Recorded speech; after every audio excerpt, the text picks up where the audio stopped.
All right, guys. How many of you practice a religion where being homosexual is considered a sin? Now, I'm not talking about you as a person, but your religion as a whole.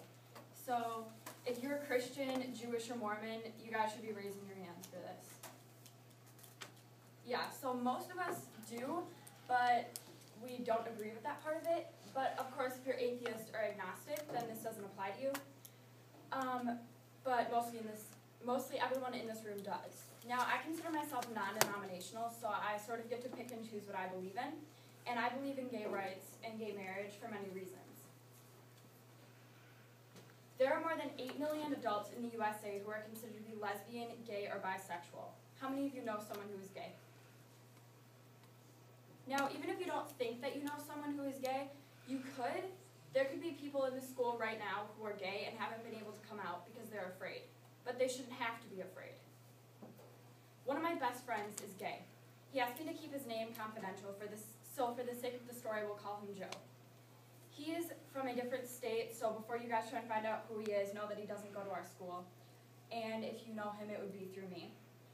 And he's a Mormon, so his parents and his family and all the people around him, and of course people in his church, are basically all homophobic.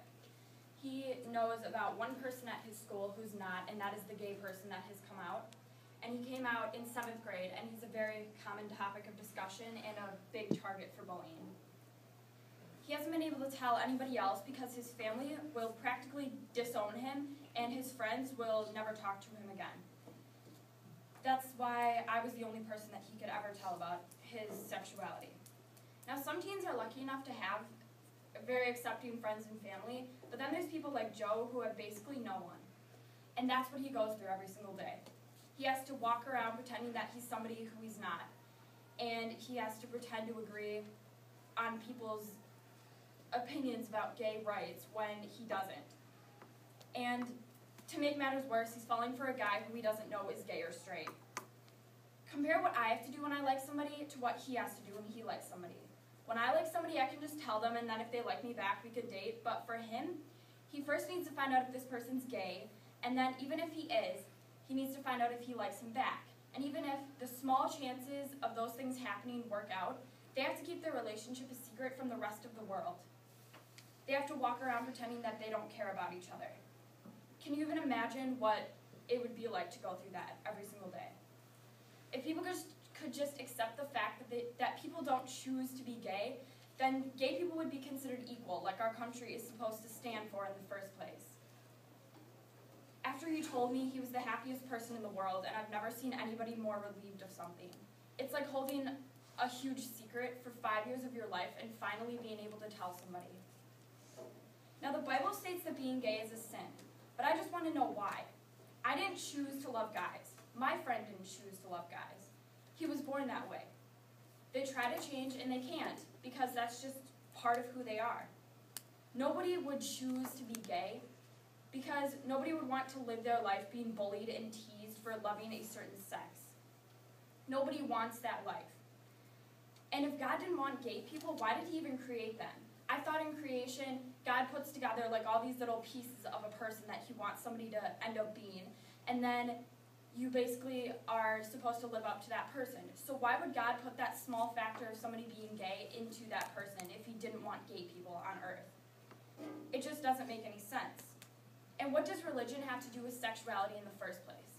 I thought that Christianity was about caring about God and worshiping God and Jesus and trying to live your life how Jesus lived his life when he walked on earth. It's not about having a certain hair color or loving a certain sex. It's just about loving God and trying to be as close to Jesus as possible. Why should gays be unable to marry the person that they love when we get to live happily ever after with the person that we love? Being gay is just a small part of the person. Being gay does not define who somebody is. I don't look around the room and say, you're straight, you're straight. I look around the room and say, you have a nice personality, you're funny, you're fun to hang out with. Why do we do that to gay people then? It's not who they are, it's just a small part of who they are. The boy that I know has the most beautiful personality in the world and loves God more than anything. He would never trade his religion for the world, and the one thing that he disagrees on is the part of his religion that he understands is, basically.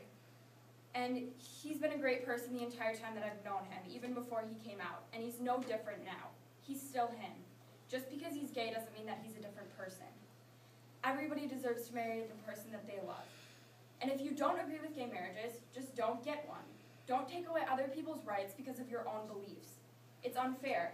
If it doesn't have to do with you, why do you worry about it? Hating someone for being gay is like being mad at somebody for eating a cupcake when you're on a diet. If you don't agree with gay marriages, don't get one. Don't let your opinion ruin other people's lives. It's that simple. Now, I didn't choose this topic because I'm gay.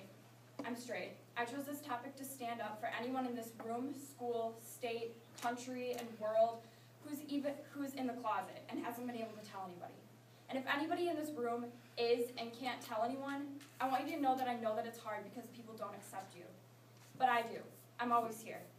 If you need someone to tell, you have me, and I won't judge you.